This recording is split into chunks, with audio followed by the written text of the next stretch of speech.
시청자 여러분 안녕하십니까? 뉴스9의 신동욱입니다. 국민의힘이 김기현 대표 사퇴 이후 비대위 체제로 전환하기로 했지만 누구를 비대위원장으로 할 것인지를 두고 진통이 적지 않습니다. 오늘 의원총회를 열었는데 한동훈 법무장관을 비대위원장으로 추대하자는 의견이 나왔고 그러자 적절치 않다는 반론이 쏟아지면서 결론을 내리지 못했습니다. 하지만 분위기는 한동훈 비대위로 가고자 하는 힘이 조금 더 강해 보였다는 게 저희 취재기자의 결론입니다. 다만 이 경우 국민들이 혁신의 요체라고 보는 용산 대통령실과의 수평적 의사소통이 과연 가능할 것인지 의견이 많이 엇갈리고 있는 상황입니다. 오늘 뉴스9는 국민의힘 의원총회장으로 먼저 가겠습니다. 이태희 기자가 취재했습니다. 오전 10시부터 2시간 동안 진행된 국민의힘 의원총회에선 수직적 당정관계 탈피를 촉구하는 발언이 여럿 나왔습니다.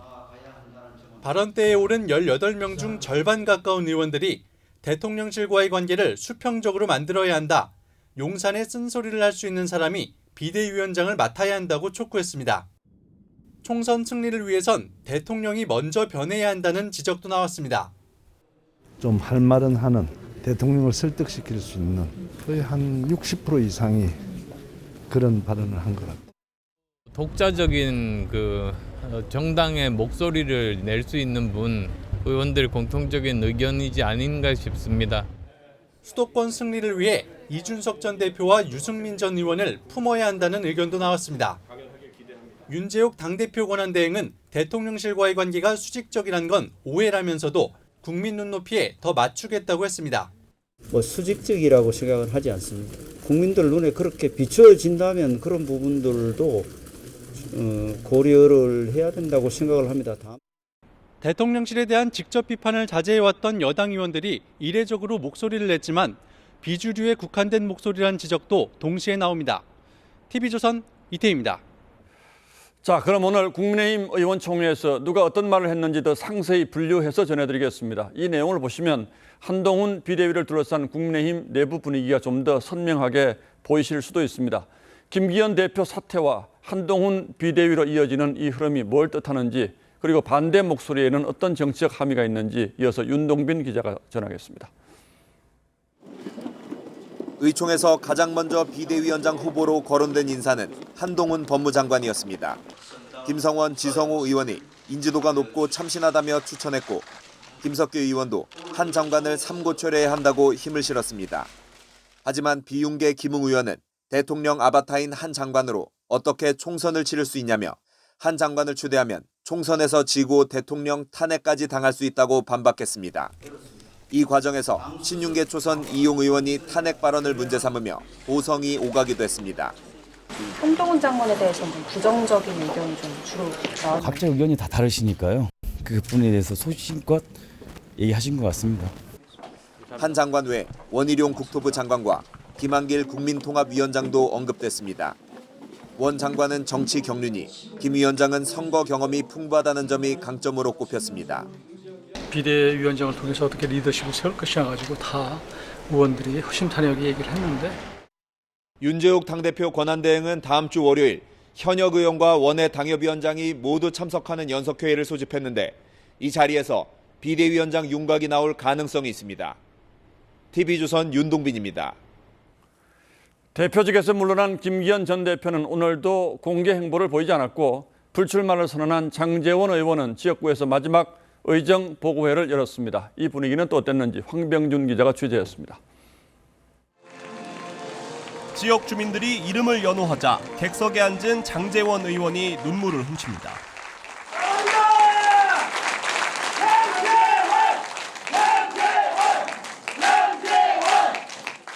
지난 12일 내년 총선 불출마를 선언한 장 의원이 지역구에서 연 마지막 의정보고회입니다. 장 의원은 어둡고 긴 터널에 들어간다며 잊혀지는 게 두렵지만 윤석열 정부가 성공한다면 여한이 없다고 했습니다. 자신을 중용해준 윤석열 대통령에게도 감사의 뜻을 표했습니다. 저는 변방의 정치인이었습니다. 비주류 정치인이었습니다. 저를 발탁해서 중심 인물로 만들어주신 게 우리 윤석열 대통령 아닙니까? 다만 사상 구민 곁을 떠나지 않을 것이라고 해 여지를 남겼습니다. 장 의원이 내년 총선에 불출마한 뒤 2026년 지방선거 때 부산시장에 도전할 수 있다는 전망이 나옵니다. 장 의원의 불출마 선언 이후 대표직을 사퇴했던 김기현 전 대표는 공개 행보를 자제하고 있습니다. 비대위원장 인선을 논의하는 오늘 의원총회에도 나오지 않았습니다. 김 전 대표 측 핵심 관계자는 울산 출마와 험지 출마 등 여러 가능성을 놓고 고민 중인 것으로 안다고 전했습니다. TV조선 황병줄입니다. 그런데 국민의힘으로선 수도권 못지않은 중요성을 가지고 있는 부산 민심이 요동치고 있습니다. 기본적으로 보수 정당의 지지세가 강하긴 하지만 부산은 바닷가답게 바람의 영향을 많이 타는 곳입니다. 특히 엑스포 유치 실패 영향까지 겹치면서 민주당이 이번에는 해볼만 하다고 평가하는 지역구가 늘고 있다고 합니다. 정민진 기자가 부산 민심을 살펴봤습니다. 우리나라 최초 근대 항구인 부산 북항입니다.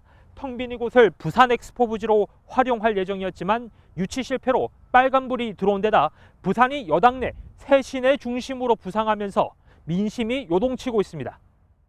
부산의 어떤 미래상을 그려왔다고 한다면 이제 큰 방향타가 상실된 그런 상황이기 때문에 지난해 대선 때 부산과 경남은 윤석열 대통령에게 58%의 지지를 몰아줬습니다.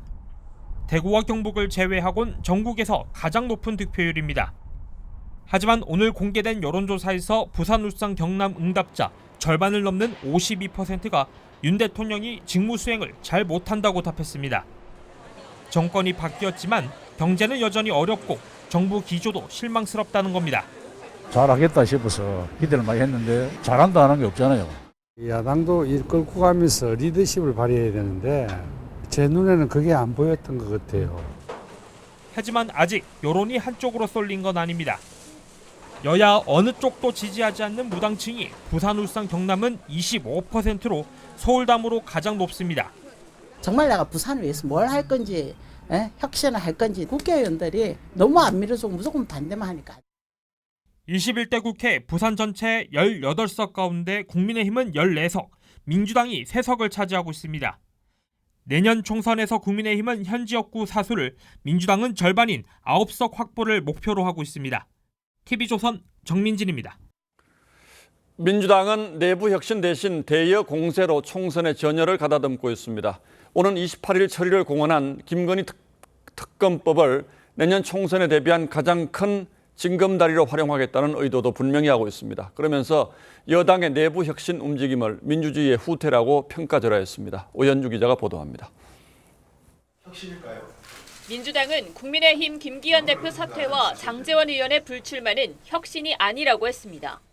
이것은 정당 민주주의의 후퇴고 반개혁입니다. 과거 박정희 전두환 정권 시절에 흔히 볼 수 있는 모습입니다. 최고위 회의장에는 현 정권의 개국 공신들이 순환에 당한다는 팻말까지 등장했습니다. 21세기 대명천지 용산궁에서 도대체 무슨 일이 벌어진 걸까? 이른바 김건희 리스크 방탄을 위해 이목을 돌리려 쇄신안을 꺼냈다며 오는 28일 예정된 본회의에서 김건희 특검법 처리 입장을 재확인했습니다. 민주당은 윤석열 대통령이 제2요구, 즉 거부권을 행사할 경우 헌법재판소에 권한쟁의 심판을 청구하는 방안을 검토 중입니다. 대통령께서 자기 가족이나 배우자와 관련된 부분에 대해서 거부권을 쓰는 게 적절한지에 대해서 저는 헌법적 판단도 한번 받아봐야 될 것 같고요.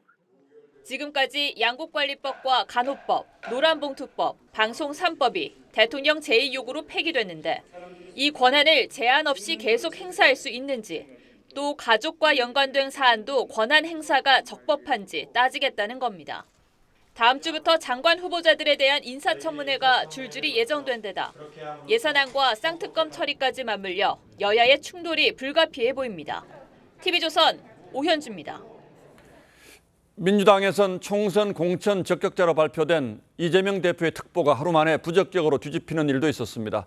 과거 무고한 시민을 경찰 프락치로 몰아서 폭행해 숨지게 한 사건의 연루자로 실형까지 받았는데 당 검정위는 잘 몰랐다고 해명했고 당사자는 폭행 사건과는 관련이 없다고 반박했습니다. 26년 전 당시에 어떤 일이 있었는지 최원희 기자가 취재했습니다. 이종건 고문치사 사건은 지난 1997년 전남대에서 20대 시민 이종건 씨가 경찰 프락치로 몰려 폭행당해 사망한 사건입니다. 이재명 대표의 특별 보좌역인 정희찬 특보는 당시 한 총련 산하 남총련의 의장으로 사건에 연루돼 실형을 선고받았는데 지난 14일 민주당이 발표한 공천 적격자에 포함됐습니다. 폭행치사 사건은 예외 없는 부적격 사유로 친명 봐주기 논란이 일자 민주당은 자료가 방대해 놓쳤다고 해명했습니다. 규정을 잘못 본 업무상 실수가 아닌가 싶습니다. 지속적인 결론 내리겠습니다. 오래 걸리지 않을 겁니다. 결국 발표 하루 만에 재심사해 적격 판정을 취소했습니다. 586 운동권에게는 훈장일지 모르겠지만 국민의 상식에는 용서할 수 없는 파렴치한 범죄일 뿐입니다. 하지만 정 특보는 이미 특별 사면됐을 뿐 아니라 당시 폭행과 무관했지만 학생운동 문화 때문에 똑같이 처벌을 받아야 했다며 이의 신청을 하겠다고 했습니다. 단 한 톨에 양심의 가책이 있었다면 아예 시작도 하지 않았을 것입니다. 현재 이재명 당대표 특보이기에 저에게 역차별입니다. 한 총련 출신의 또 다른 대표 특보도 과거 성희롱 의혹이 제기됐었는데 민주당은 후보에 지원하면 판단하겠다는 입장입니다. TV조선 최원입니다. 더불어민주당이 민주유공자법을 어제 정무회에서 단독으로 의결하며 강행 처리하는 수순에 돌입했습니다. 정부와 여당은 묻지마 유공자법이라며 반발하고 있는데 뭐가 문제이고 민주당이 왜 이렇게 밀어붙이는지 그 이유를 따져보겠습니다. 홍영 기자, 앞서 이 법의 혜택이 과도하다는 논란도 있었죠. 이번에는 뭐가 쟁점입니까? 네, 먼저 어디까지 유공자로 봐야 하느냐, 그 기준이 모호하다는 건데요. 적용 대상자가 민주화운동 보상법 관련자 800여 명과 부모항쟁 관련자 80명 정도로 합쳐서 모두 911명입니다. 국가폭력에 따른 피해가 있었다고 보고 보상을 받은 사람들인데요. 국가유공자는 국가와 국민을 위해 희생하거나 공헌한 사람인데 평가가 엇갈리는 사안이 많아서 사회적 합의가 필요하다는 게 보훈부와 여당의 입장입니다. 평가가 엇갈리는 사안, 예를 들자면 어떤 겁니까? 네, 4.19나 5.18처럼 사회적 합의를 이룬 사안도 있지만 친북 성향 단체나 경찰 사망, 민간인 고문 사건까지 모두 145건이 적용 대상입니다. 민주당은 민주화 보상법으로 이미 한 번 심사를 통과한 분들이라고 강조하는데요. 이 가운데 북한의 노선을 추종한 남조선 민족해방전선은 예비군 훈련장에서 총을 밀반출하기도 해서 민주화 운동이 맞느냐는 논란이 일었고 또 부산 동의대 사건은 학생들이 던지는 화염병에 진압 경찰 7명이 숨져서 유족들의 반발이 있었습니다. 박민식 보훈부 장관이 법 자체에 반대하는 것이 아니라 받아서는 안 되는 분들이 포함되는 게 문제다라고 주장하는 걸 본 적이 있는데 결국 문제는 심사를 어떻게 하느냐가 되겠군요. 네, 맞습니다. 민주당도 법 적용 대상에 사회적 공감대가 있어야 한다는 문구를 넣었는데 정작 그 구체적인 기준은 없는 겁니다. 민주당은 국가보안법 등 법 위반자는 제외하기로 했고 부족하면 보훈부에서 심의하면 된다고 주장하는데요. 보훈부는 심사 기준을 만들 법적 근거도 없다면서 국회가 법률로 명확하게 규정하라고 반박합니다. 민주유공자의 범위를 어디까지 하느냐, 이건 법률로 정해야 되는 거거든요. 문제의 핵심은 과연 이런 식으로 구체적인 기준조차 없이 심의 절차에다 위임을 해버리는, 이건 아니라고 봐야 됩니다. 그리고 운동권 세습 특혜 논란도 있었는데 이 부분이 다 빠진 건 맞습니까? 네, 의료 지원 등만 남겨두고 자녀의 대학 입시와 취업, 주택 대출 관련 지원은 빠졌습니다. 민주당은 이를 근거로 혜택이 아닌 명예회복을 위한 법이라고 주장합니다. 하지만 국민의힘은 입법 후 개정이나 시행령으로 혜택은 얼마든지 다시 넣을 수 있다고 주장합니다. 당초 민주당이 의석수를 가지고 밀어붙이면 역풍 불 거다 이런 걱정도 있었던 것 같은데 지금 이 시점에서 왜 이렇게 밀어붙이는 거죠? 네, 2년 전에 발의할 때만 해도 비판 여론이 거셌지만 지금은 좀 다릅니다. 우선 민주당으로서는 내년 총선을 앞두고 지지층 결집을 위해 꼭 통과시켜야 하는 법입니다. 민주당이 끝내 강행 처리를 한다면 대통령이 거부권을 행사할 가능성이 크다는 전망도 나옵니다. 결국은 또 총선이군요. 통과시키면 통과시키는 대로 또 대통령이 거부권을 행사하면 또 그것대로 총선 전략이 되는 셈이니까요. 알겠습니다. 홍영 기자 잘 들었습니다.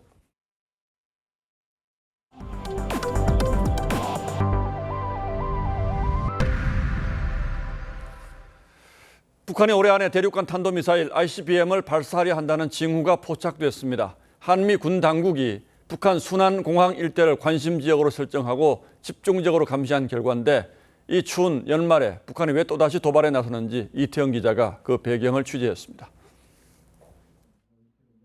한미 군 당국이 평양 순안공항 일대에서 대륙간 탄도미사일 ICBM 발사 징후를 포착해 집중 감시 정찰에 들어간 것으로 알려졌습니다.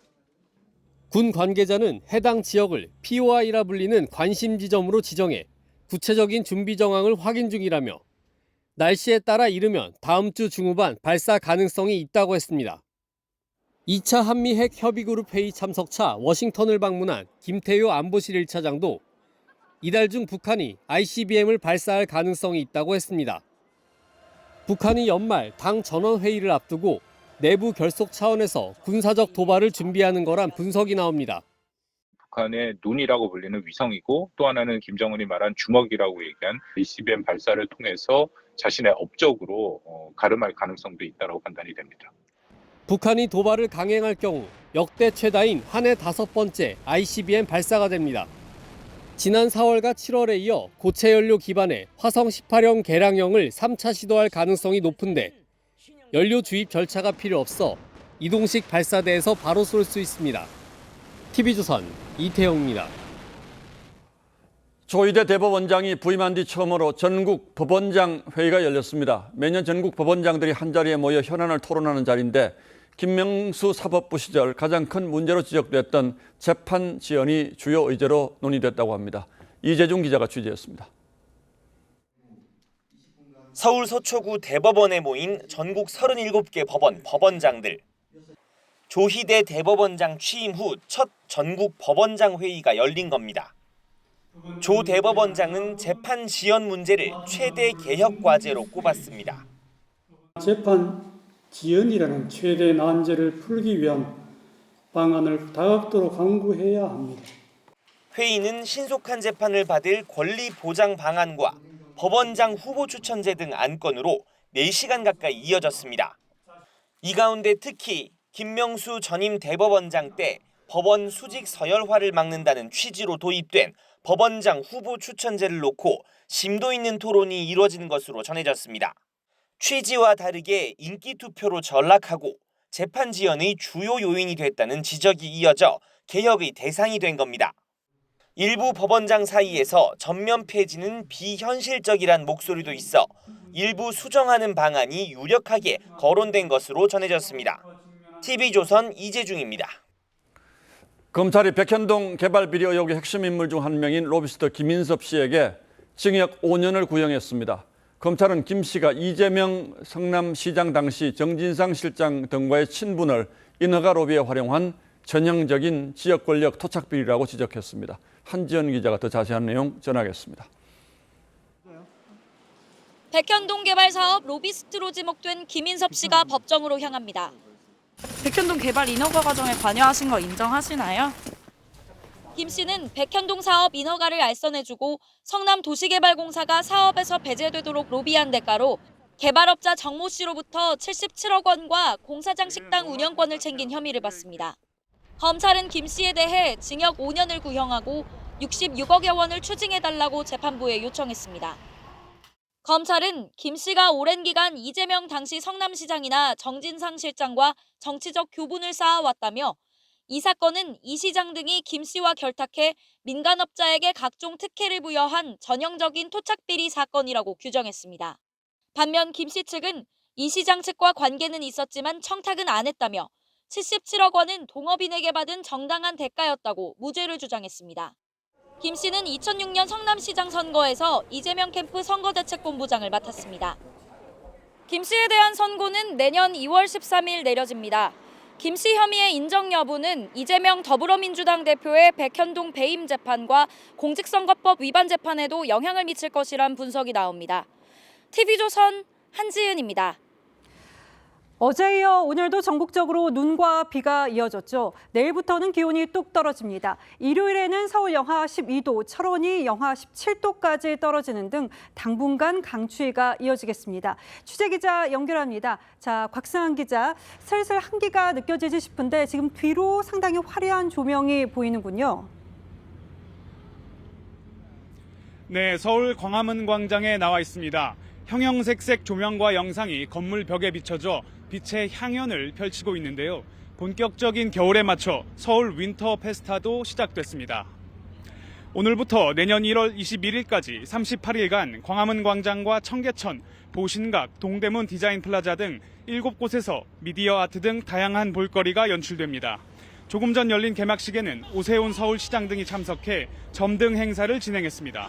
2024년 용의 해를 맞아 광화문 광장과 청계천 등엔 용을 형상화한 조형물이 설치돼 시민들 눈길을 사로잡고 있습니다.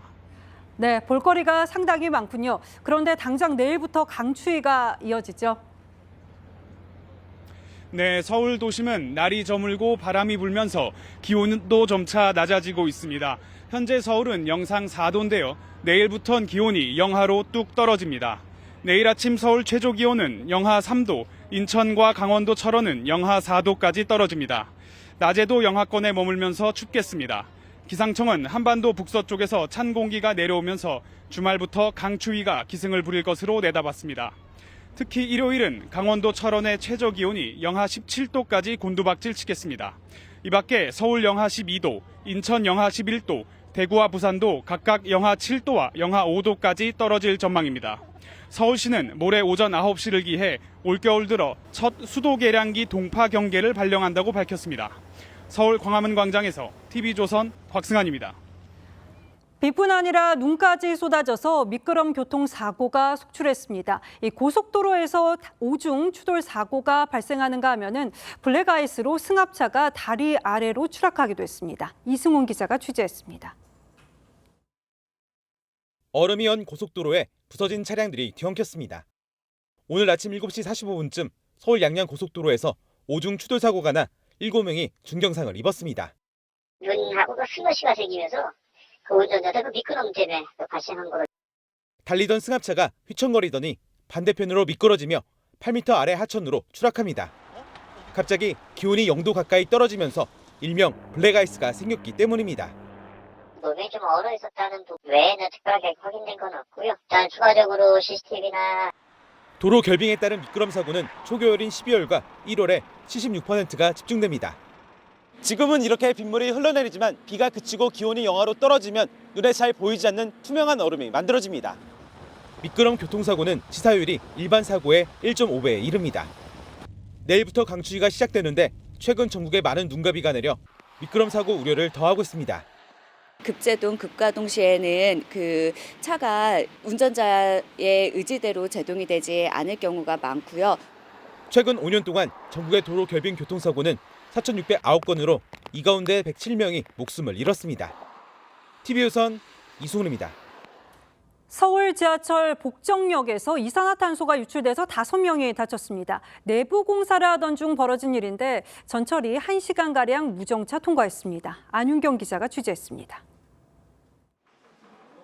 지하철 역사에 소방 통제선이 설치됐습니다. 승객은 출입이 막혔고 경찰과 소방관, 서울교통공사 관계자가 상황 수습에 나섰습니다.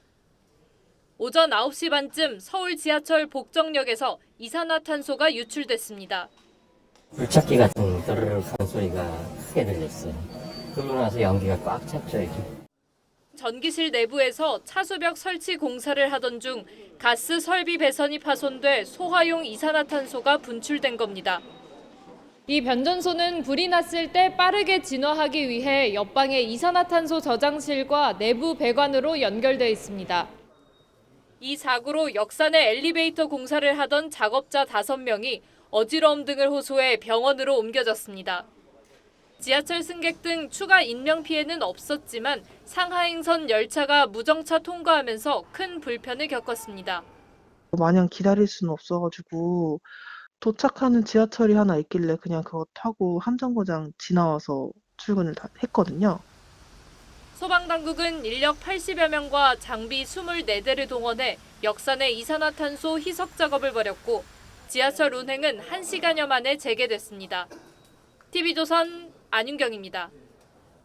법원의 접근 금지 명령을 어기고 헤어진 연인을 살해한 30대 스토커에게 검찰이 사형을 고형했습니다. 범행이 계획적이고 잔혹하다는 이유를 들었는데요. 이 남성은 최후 진술에서 자신에게 사형을 선고해달라고 했습니다. 강석 기자입니다. 모자를 쓴 남성이 경찰서를 나섭니다. 헤어진 연인을 흉기로 살해한 30대 A씨입니다. 접근금지 명령 어기고 왜 찾아가셨습니까? A씨는 지난 7월 인천의 한 아파트 복도에서 출근하던 30대 여성을 흉기로 살해하고 피해자의 어머니까지 다치게 했습니다. A씨는 스토킹 혐의로 받은 접근 금지 명령을 7차례나 무시했고 결국 참혹한 범죄를 저지르고 말았습니다. A씨는 재판 과정에서 반성 대신 고인에 대한 배신감 등의 감정을 진술했고 검찰은 당초 A씨에게 적용했던 살인죄를 형량이 더 무거운 보복살인으로 최근 변경했습니다. 검찰은 오늘 열린 결심 공판에서 법정 최고형인 사형을 구형했습니다. 검찰은 잔혹한 계획 살인이라며 범행 현장을 목격한 어린 자녀 등이 치유할 수 없는 정신적 고통을 받았다며 구형 이유를 설명했습니다. A씨는 오늘 최후 진술에서 유족에게 조금이나마 위로가 되도록 사형을 선고해달라고 말하기도 했습니다. A씨에 대한 선고 공판은 다음 달 18일 인천지법에서 열릴 예정입니다. TV조선 강석입니다. 지난 여름 한 초등학교 교사의 극단적 선택으로 우리 사회는 교권 침해에 대해서 다시 생각해보게 됐죠. 잘 알려지지 않았지만 지난 1월에도 초등학교 기간제 교사가 안타까운 선택을 했습니다. 서울시 교육청이 뒤늦게 감사 결과를 내놨는데 역시 학부모의 협박성 발언이 확인됐습니다. 박지훈 기자가 보도합니다. 근데 우리 딸이 보통이도 하나 못 받고 죽었습니다. 우리 딸도. 예. 우리 딸도 똑같은 자식이고 똑같은 대한민국의 학생이고 교사였어요. 지난 7월 서초구 초등교사 사망 관련 서울시 교육감 기자회견장에서 또 다른 교사의 아버지가 억울함을 토로합니다. 서울시 교육청이 뒤늦게 조사에 착수했는데 사실로 드러났습니다. 오 씨의 딸은 지난해 서울의 사립초등학교에서 기간제 교사로 일했습니다. 학급 내 폭력 사건이 일어나자 중재에 나섰지만 곧 학부모 폭언에 시달렸습니다. 교직에 못 서게 하겠다, 옷을 벗게 하겠다, 뭐 이런 이제 표현은 여러 가지 형태로 이제 기록돼 있어요. 오 씨는 우울증 진단을 받았고 지난 1월 끝내 극단적 선택을 했습니다. 사회에 대한 분노가 생기더라고요. 제가 교육과 국가에 대한 권리와 의무를 내가 다 했는데 왜 국가는 우리 가족을 지켜주지 못하나. 유족 측은 학부모 고발을 검토 중입니다. 교육청은 수사율이나 학부모 고발 조치를 검토하고 있지 않다고 밝혀 대처가 소극적이라는 지적도 나옵니다. TV조선 박재훈입니다. 교권 침해의 원인으로 학생 인권 조례를 지적하는 목소리가 적지 않습니다. 이 때문에 서울시를 비롯한 여러 곳에서 조례 폐지 움직임이 일고 있는데요. 충남도의회가 전국 최초로 폐지안을 가결했습니다. 신경희 기자가 이어서 보도합니다. 충남도의회가 1년 넘게 이어진 논란 끝에 오늘 학생인권조례 폐지안을 통과시켰습니다. 조례 제정 3년 5개월 만으로 전국 최초입니다. 정상적인 학습을 저해하는 학생들로 인하여 다수 학생의 학습권과 교권 침해가 심각한 상태입니다. 충남도 교육청은 인권 친화적 가치가 후퇴하는 것이라며 제2 요구를 검토 중입니다. 학생인권조례를 유지 중인 다른 6개 지자체에서도 논란이 적지 않습니다. 서울시의회가 다음 주 폐지안을 통과시킬 가능성이 커지자 조희연 서울시 교육감은 1인 시위로 반대하고 있습니다. 전북에선 교육청이 조례 개정을 추진 중입니다. 교사단체도 개정이 필요하다는 입장입니다. 권리와 책임이 균형을 이루는 방향으로 인권조례가 재정비돼야 된다 하는 입장 분명합니다. 교육부는 지난달 학생과 학부모가 교권 침해를 하면 안 된다는 내용의 조례 개정 예시안을 내놓은 바 있습니다. TV조선 신경입니다. 의대 증원 문제를 놓고 정부와 의사협회 간 줄다리기가 계속되고 있는데요. 의협이 국책연구기관에 5년 전 보고서를 근거로 의대 증원에 맞설 준비를 하고 있습니다. 의대 증원이 해결책이 아니라는 보고서 내용을 근거로 정부 논리를 반박하겠다는 건데요. 정부는 흔들림 없이 의대 증원을 추진하겠다는 입장입니다. 배상윤 기자가 단독 취재했습니다. 이틀 전 의료현안협의체에서 복지부는 국책연구기관인 보건사회연구원의 자료로 의협을 압박했습니다. 의사 인력 확대 필요성과 관련해서 양측이 생각하는 과학적인 근거와 데이터를 제시하고 또 심도 있게 논의했습니다. 보사연은 올 초 펴낸 보고서에서 2032년까지 의사가 2만 6천여 명 부족하다며 의사 인력 확대가 빠르게 결정돼야 한다고 했습니다. 이에 대해 의협이 보사연의 5년 전 보고서로 맞대응을 준비 중입니다. 보사연은 2018년에는 의사를 늘리는 걸로는 문제를 해결할 수 없다고 결론 내렸습니다. 의협은 다음 주 의료 현안 협의체에서 정부 논리의 신뢰성이 떨어진다고 역공을 펼 예정입니다. 특별히 바꿔진 게 없잖아요, 상황이. 근데 뭐 갑자기 그 바꿔진 것을 누가 신뢰를 할 수가 있겠어요. 정책 의지에 따라서 왔다 갔다 하는 거죠. 의대 증원에 반대하는 의협의 총파업 찬반 투표는 오늘 마감됩니다. 의협은 오는 17일 이곳 광화문 일대에서 전국의사 총궐기대회를 열 예정입니다. TV조선 배성윤입니다. 저출산 문제로 한국이 소멸될 거라는 공포감이 커지고 있죠. 이 출생률 하락을 조금이라도 늦추려면 현실적으로 혼인율부터 높여야 할 텐데 이 젊은 층의 결혼에 대한 인식은 갈수록 악화되고 있는 것으로 나타났습니다. 김창석 기자가 그 이유를 들어봤습니다. 20대 후반인 이재원 씨는 당장 결혼할 생각이 없습니다. 경제적으로 준비가 되어 있지 않기 때문입니다. 제가 뭐 서울 중심부로 출퇴근을 하면서 직장생활을 해야 되는데 주거 환경 마련에 대해서 벌써부터 좀 부담이 되는 게 있고요. 취업도 커리어도 포기하고 싶지 않습니다. 취업이랑 경제적인 이유가 제일 큰 것 같고요. 실제로 20대 여성들이 결혼에 대해 긍정적으로 생각한다는 응답은 2008년엔 53% 수준이었지만 2022년에는 28%까지 줄었습니다. 14년 만에 반토막 난 겁니다. 20대 남성도 10명 중 4.2명만 결혼을 긍정적으로 생각했습니다.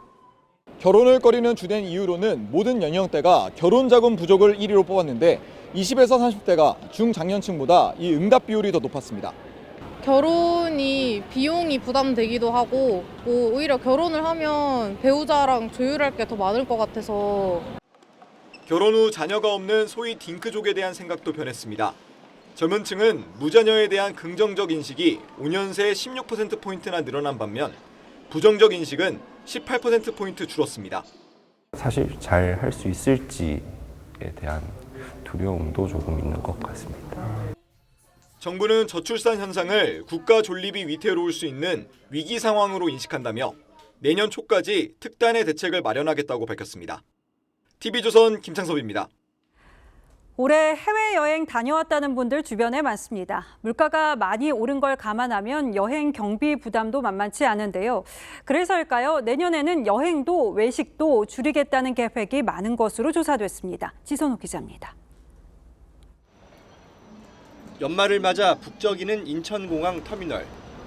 올해만 벌써 여러 번 해외에 나갔다는 사람이 적지 않습니다. 친구들하고 베트남 다낭에 한번 갔었고요. 예, 이번에 저희 가족 여행은 올해 처음이죠. 아무래도 코로나가 지났으니까. 코로나가 끝나고 맞은 첫 해, 여행 수요가 폭발하면서 올해 10월까지 해외 여행을 다녀온 사람은 1,800만 명을 넘었습니다. 지난해 같은 기간보다 5배쯤 많습니다. 씀씀이도 커졌습니다. 해외여행이 늘면서 지난 3분기에 해외에서 쓴 카드 사용액도 전 분기보다 소폭 늘었습니다. 여행 기간이나 비용이 코로나 이전보다 더 늘어 한 번 나가면 6, 7일을 머물면서 1인당 200만 원 가까이 지출하는 것으로 나타났습니다.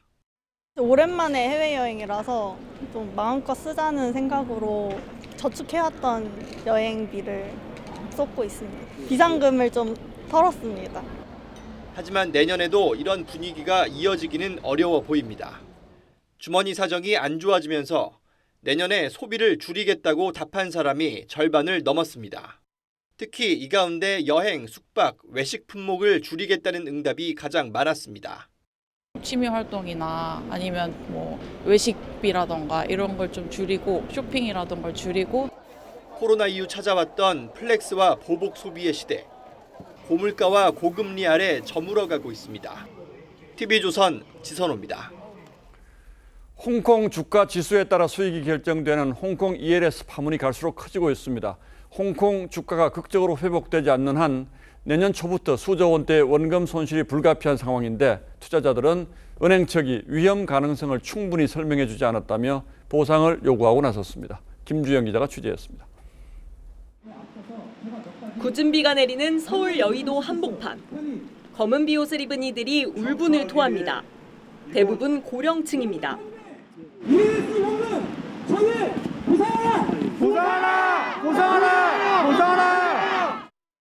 홍콩 H지수 ELS 투자 피해자 100여 명이 오늘 금융감독원 앞에서 항의 집회를 열었습니다. 피해자들은 은행에서 안전한 상품이라며 투자를 권유해 위험성을 전혀 알지 못했다고 말합니다. 부부 노후 자금 4억 원을 투자한 77살 A씨도 집사람이 나이 좀 먹어가지고 ELS란 영어도 못 써요. 일단 우리는 은행 VIP 시장 전부 믿어요. 더군다나 거기 가서 저 팀장이나 분이 이야기하면 100번 믿죠. 아들 결혼 자금 4억 원을 투자한 65살 B씨도 상황은 비슷합니다. 총 재산이에요. 그런데 우리가 은행들한테 속았어요. 이거 괜찮아요. 몇 푼 더 갖고 이거 하세요. 그래서 우리 홍콩 ELS와 연계된 H지수는 ELS 물량이 많이 발행됐던 2021년 상반기 대비 반토막난 상황. 원금을 보전하려면 H지수가 25% 넘게 올라야 하지만 가능성이 희박합니다. 내년 상반기에 만기인 상품은 9조 2천억 원. 현재 주가 수준이 지속되면 내년 초부터 차례로 원금 손해가 실현되고 그 규모는 3에서 4조 원에 달할 전망입니다. 금융감독원은 해당 상품을 판 은행과 증권사에 대한 조사를 통해 불안전 판매 여부를 들여다볼 계획입니다. TV조선 김주영입니다. 정부가 올해 초 부동산 규제를 풀겠다며 분양아파트 전매 제한 완화와 실거주 의무 폐지를 약속한 바 있습니다. 이 가운데 전매 제한은 완화됐는데 실거주 의무 폐지 법안은 아직도 국회 문턱을 넘지 못하고 있습니다. 즉 아파트를 팔 수는 있는데 실거주 의무가 그대로 묶여 있어서 앞뒤가 맞지 않는 상황이 생긴 겁니다. 오도 가도 못하게 된 입주 예정자들이 대혼란에 빠졌습니다. 정수양 기자가 보도합니다. 둔촌주공 재건축 아파트를 일반 분양받은 지모 씨는 요즘 밤잠을 설칩니다. 입주 날짜가 앞당겨져 잔금 마련이 여의치 않은 데다 실거주 의무도 그대로기 때문입니다. 어떤 투기는 아니니까요. 어쨌든 내가 들어갈 거지만 당장 조금 자금이 부족할 뿐이지. 둔촌주공 재건축 아파트는 올해 초 정부의 부동산 대책으로 전매 제한 기간이 8년에서 1년으로 줄었습니다. 이 아파트의 분양권은 오늘부터 전매가 가능하지만 분양권 매물은 실종된 상태입니다. 실거주 의무가 여전하기 때문입니다. 살 분들 많고 팔 분도 많은데 안 풀어주면 머리 아파. 정부가 전매 제한 완화와 함께 약속했던 실거주 의무 폐지는 주택법 개정 사항이라 국회 통과가 필수적이지만 야당은 갭 투자를 자극할 우려가 있다며 반대하고 있습니다. 정부 정책을 믿고 분양을 받은 사람들은 발을 동동 구릅니다. 이미 학교도 들어가 있고 이런 상황인데 그거를 또 하러 이렇게 간다는 게 참 쉽지 않죠, 현실적으로. 현재 전국에서 실거주 의무를 적용받는 아파트는 4만 가구가 넘습니다. 여야는 오는 21일 실거주 의무 폐지를 다시 논의할 계획이지만 의견차가 여전해 처리 여부는 불투명합니다. TV조선 정수양입니다. 러시아 푸틴 대통령이 우크라이나와 전쟁을 시작한 이후 첫 기자회견을 가졌습니다. 생중계된 이 행사에서는 푸틴을 비판하는 여론도 그대로 방영됐는데 중대 실수인지 아니면 의도된 연출인지 엇갈린 해석이 나왔습니다. 신은석 기자가 전하겠습니다. 우크라이나 침공 이후 4시간 넘게 진행된 첫 기자회견에서 푸틴 대통령은 전쟁을 계속하겠다는 뜻을 분명히 했습니다. Мир будет тогда, когда мы достигнем своих целей, о которых вы сказали. Теперь вернемся к этим целям. 자원 입대자가 많아 2차 동원령은 필요 없다고 했고 고물가를 호소한 시민에겐 사과했습니다. 그동안 제기된 건강 이상설은 자신을 본딴 AI를 통해 일축했습니다. Хочу спросить, правда ли, что у вас много двойников? Да, это мой первый двойник, кстати сказать. 생중계된 행사장 전광판은 전국에서 접수된 질문도 소개됐습니다. 그런데 대선에 출마하지 말고 젊은 층에 양보하라 등의 비판 내용도 그대로 노출됐습니다. 메시지 여과에 실패했다는 주장과 비판 여론을 의식해 연출한 것이란 해석이 엇갈렸습니다. 이런 가운데 우크라이나는 유럽연합 가입을 위한 첫 발을 내디뎠습니다. 친러 성향의 헝가리가 사실상 기권하면서 나머지 26개 회원국 만장일치로 가입 협상이 결정된 겁니다. Because we have decided to grant the candidate status to Georgia to open the negotiations with Ukraine and with Moldova. 신청서 제출 1년 10개월 만이고 흔들리던 서방의 지지를 확인했다는 평가가 나옵니다. TV조선 신은서입니다. 유럽 등 각국이 전기차 쇄국 정책을 강화하고 있습니다. 싼 가격을 앞세운 중국 업체들의 공세가 거세진 상황에서 자국의 이익을 지키기 위한 어쩔 수 없는 선택이기도 한데 문제는 이 과정에서 한국 기업이 유탄을 맞고 있다는 겁니다. 장혁수 기자가 좀 더 설명드리겠습니다. 소형차를 선호하는 트렌드에 맞춰 유럽 전기차 시장에서 선전해온 우리 자동차 기업. Quand on y met du sens. La technologie fait des merveilles. 지난해 프랑스에서만 코나와 니로 등 16,000대의 전기차를 판매했습니다. 하지만 프랑스가 전기차 보조금 체계를 바꾸면서 비상이 걸렸습니다. 중국 전기차를 견제하기 위해 생산 운송 과정에서 탄소 배출이 많으면 보조금을 주지 않기로 한 건데 한국 전기차가 유탄을 맞은 겁니다.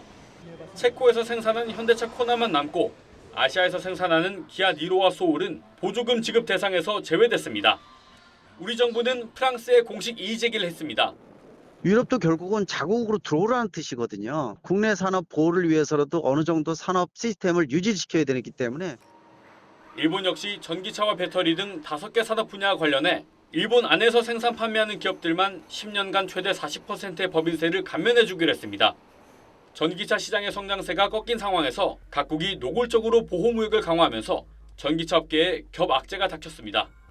국내 자동차 업계는 내년에 중저가 전기차를 출시하고 현지화를 통해 위기를 돌파한다는 계획인데 이 과정에서 국내 생산 기반이 약화되는 것 아니냐는 우려가 나옵니다. TV조선 장혁수입니다. 미국 뉴저지주와 뉴욕시에 있는 열차 선로에 어디선가 황소가 나타났습니다. 봄비는 지하철역 열차 운행이 1시간 가까이 지연됐는데 황소는 무사히 동물보호소로 옮겨졌습니다. 김자민 기자입니다.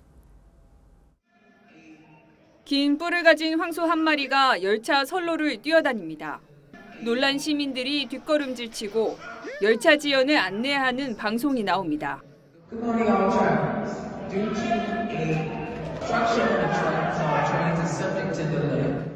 오전 10시 40분 미국 뉴저지주 뉴요크 펜역에 난데없이 황소가 나타났습니다. 황소는 사람을 공격하진 않았지만 선로를 따라 배회하면서 열차 운행이 45분간 중단됐습니다. 미국 전역에서 가장 이용객이 많은 곳 중 하나인 뉴저지와 뉴욕을 잇는 구간으로 시민들이 큰 불편을 겪었습니다. 황소는 포획돼 뉴저지주의 동물보호소로 옮겨졌습니다. He's doing well, much better than he was when I first met him. He was tranquilized. He was flat out on his side, much brighter and looking very handsome. 황소가 어디서 와서 선로에 올라갔는지는 여전히 오리무중입니다. TV조선 김자민입니다. 육군 특수전사령부 조중현 상사 등 8명이 조선일보와 국방부가 주최하는 제14회 위국 헌신상을 수상했습니다. 지난 여름 충북 오송 지하차도 침수 현장 수색 작전에 투입돼 사투를 벌인 조 상사를 비롯해 육군 한상길 원사, 해군 김태훈 원사, 공군 김우현 중령과 국방부 백동희 중령이 각각 수상자로 선정됐습니다. 특별상은 육군 임병업 군무원과 정보경 상사가, 한미동맹상은 미 제7공군 사령부 예선윤 공군 중령이 수상했습니다.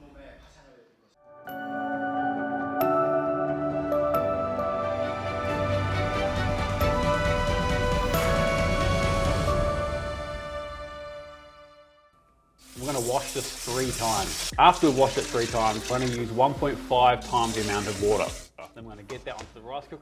네 가지 SNS를 운영하며 세계 1,300만 구독자를 거느린 뉴질랜드 요리사 앤디 헌던이 밥부터 제대로 짓습니다. 색색 채소를 다듬어 준비하는 건 바로 비빔밥이죠. 고추장 양념을 만들어 맛도 봅니다. Yum. I love the stuff. 할리우드 스타 귀네스 펠트로가 요리사 친구와 함께 비빔밥 만드는 영상을 올린 게 벌써 14년 전입니다. Bibimbap. Bibimbap, Bibimbap. which in Korean translates to all mixed up. 맞습니다. 이어령 선생 표현처럼 비빔밥은 맛의 교양곡입니다. 거기에다 비빔밥처럼 고장 이름이 다양하게 붙는 음식도 드물지요. 전주, 진주, 해주, 통영, 황등 비빔밥에 안동 헛제사밥까지 저마다 다른 맛과 꾸밈새를 뽐냅니다. 하지만 어떤 비빔밥이든 그 한 그릇에는 맛 이상의 맛이 있습니다. 우리네 삶에 달고 시고 맵고 짭조름 쌉싸래한 오미가 고명으로 얹혀 있습니다. 한 숟가락이라도 더 먹겠다고 서로 머리 디밀던 양푼 비빔밥, 땡볕에 모심다 보리밥에 푸성기와 고추장을 썩썩 비벼 먹던 바가지 덜밥, 제사 모신 뒤에 나물과 전 고기를 한데 섞어 나누던 제사밥, 거기 어우러진 것은 너와 내가 아닌 우리였습니다. 코로나로 중단됐습니다만 30년 전 시작한 관악산 연주암 점심 공양도 그랬죠. 콩나물, 무채김치만 얹었어도 꿀맛이어서 등산객이 줄을 서곤 했습니다. 거기 담긴 절집의 공덕이 맛을 내는 것이겠죠. 한국인이 아니어도 그 맛을 알까 싶었던 비빔밥이 세상의 일상 깊숙이 자리 잡았습니다. 세계인이 올해 구글에서 요리법을 제일 많이 검색한 음식에 올랐습니다. 우선 드라마를 비롯한 K컬처로 접한 사람들이 그만큼 많다는 얘기겠죠. 그러면서 자연스럽게 비빔밥의 묘미를 깨달은 걸까요? 비빔밥은 어디서든 곁에 있는 식재료들로 쉽게 꾸밀 수가 있습니다. 곱게 어우러지되 하나하나 맛이 살아있죠. 비빔밥은 내키는 마음껏 개성을 펼칠 수 있는 식탁의 오케스트라입니다. 대한항공이 1997년 기내에 차린 바로 그 이듬해 세계 최고 기내식에 선정된 것 역시 비빔밥의 보편적 매력을 말해줍니다. 마이클 잭슨도 두 번째 한국 공연을 오던 비행기에서 맛보고 비빔밥 마니아가 됐다고 하죠. 그래서 이제 외국 항공사들도 다투어 비빔밥을 기내식으로 냅니다. 온통 분노와 정오와 전쟁에 휩싸인 세계가 비빔밥처럼 어울려 화합하면 얼마나 좋겠습니까?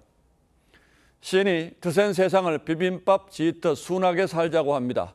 뻣뻣한 말들은 시금치와 콩나물처럼 데쳐서 숨을 죽이고 가슴 속 응어리는 깨서 계란처럼 지단을 붙인다.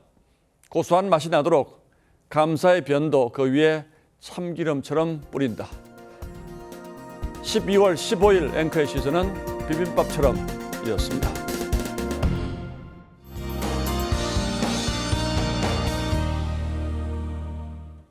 현재는 눈비가 소강 상태를 보이는 곳이 많은데요. 새벽부터는 다시 내리기 시작하겠습니다. 모레까지 5에서 20mm 정도로 비의 양은 많지 않겠고요. 이미 많은 눈이 쌓인 강원 산지에는 최대 10cm의 눈이 더 내리겠습니다. 또 이번에는 서쪽 지역으로 큰 눈이 예상됩니다. 제주 산지에 최대 30cm 이상, 전북에도 20 이상, 전남에도 15cm 이상이 전망됩니다. 주말에는 북극발 한파가 몰려오겠습니다. 내일 서울의 아침 기온과 낮 기온 모두 영하 3도 선에 그치겠고요. 모레 아침에는 영하 12도까지 떨어지겠습니다. 남해안과 제주로는 강풍주의보가 발효 중인데요. 내일 서해안과 동해안의 바람도 거세지며 강풍특보가 발표되겠습니다. 내일 아침 중부지방은 대부분 영하권에서 출발하겠고요. 남부지방은 전주와 강주가 1도로 오늘보다 기온이 10도 이상 떨어지겠습니다.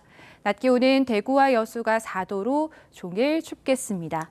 내일 전해상의 물결이 거세겠습니다. 다음 주 내내 강추위가 이어지겠습니다. 날씨였습니다.